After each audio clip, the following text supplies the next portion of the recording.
Kindly subscribe the channel and hit the bell icon to get regular updates. Thank you. Welcome back to online classes of class 4 from Shiv Convent. Myself Subhasini Singh. Today I will teach you third chapter in SST. The chapter name is The Early Man and the Wheel. आदिमानव और पहिया. The early man as a farmer. आदिमानव जैसा कि एक किसान. Although the early man had a lot of things, he was still not happy. He wanted to make his life better and better. What more could he do? यद्यपि आदिमानव के पास बहुत सारी चीजें थी, लेकिन वो अभी भी खुश नहीं था.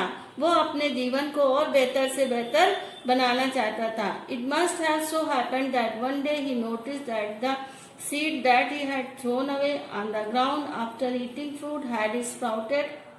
New plants grew in their place. ऐसा जरूर हुआ होगा कि एक दिन आदिमानव ने कुछ बीजें जमीन पर फेंक दिया होगा और उसमें से फल खाकर उसमें से कुछ अंकुर निकल आए और उस जगह पर नए पौधों ने स्थान ले लिया. The early man had discovered how to grow food. अब आदिमानव ने खोज कर ली कि अनाज कैसे उगाते हैं. This was an important discovery.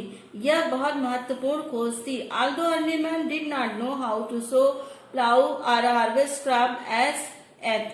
यद्यपि अभी भी आदि मानव अपने बीजों को बोना, खेत को जोतना और फसल की कटाई फिर भी नहीं जानता था. He was intelligent enough to note that sunshine and rainfall made wild plant grow taller and stronger. लेकिन वो इतना बुद्धिमान हो गया था कि उसे समझ आने लगा था कि जंगली पौधों के बढ़ने के लिए और उसे मजबूत करने के लिए धूप और पानी की बहुत आवश्यकता होती है. Soon man started collecting seed and sowing them in the soil. शीघ्र ही आदिमानव बीज एकत्रित करने लगा और उसे मिट्टी में बोने लगा. Wheat and barley seed were the first seed that the early man sowed in his field. गेहूं और जौ के बीज सबसे पहले थे जो आदिमानव ने जमीन में बोए थे. As rainfall made plants healthier, if there was no rain, he also gave water to his plants. जैसा कि वर्षा उसके पौधों को जो है ठीक ठाक रखती थी, अगर वर्षा नहीं होती थी तो आदिमानव पानी लाकर उसकी सिंचाई करते थे. Through repeated trial and error, early man slowly learned the art of farming. भूल और कोशिश को बार बार रिपीट करते हुए आदिमानव ने खेती करना सीख लिया.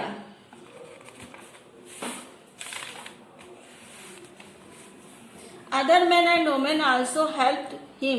दूसरे आदमी और औरतें भी उसकी सहायता करते थे. Together they till the soil, सोड, irrigating and harvested the crop. वे साथ साथ खेत की जुताई, बुआई और सिंचाई और फसलों की कटाई करते थे. Early man had a good life now.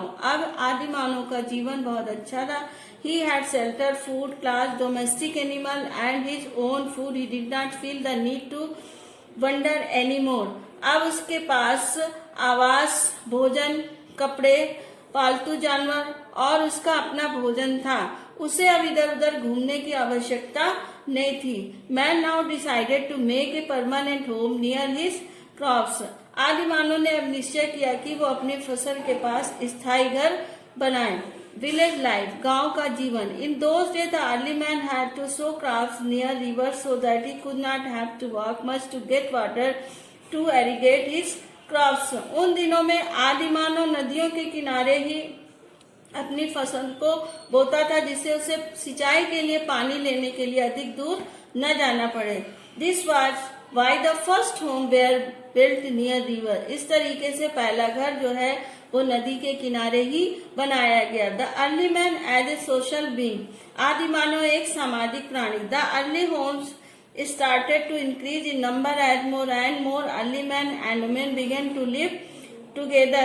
आदि मानव जब संख्या में बढ़ने लगे तो उन्होंने जो है साथ साथ रहना शुरू कर दिया. Thus the first village were born. इस तरीके से पहला गांव की उत्पत्ति हुई. The houses in these early villages were made of clay, mud, wood, grasses and leaves. जो आदि मानव के गांव के घर थे वो मिट्टी, लकड़ी, घास और पत्तियों से बने होते थे. The early man as a traveler. As the village became bigger in size and number, the early man wanted to travel from one place to another. जब गांव जो है आकार में और संख्या में बढ़ने लगे तो आदि मानव ने एक स्थान से दूसरे स्थान की यात्रा करना उचित समझा. On foot, many of men, relatives and friends lived in other villages. आदि मानव के कई रिश्तेदार और मित्र दूसरे गांव में रहते थे. To meet them the early man started to travel on foot. उनसे मिलने के लिए आदि मानव ने पैदल चलना आरंभ किया. But he realize that it was very tiring and difficult to travel in the cold, hot and rainy weather.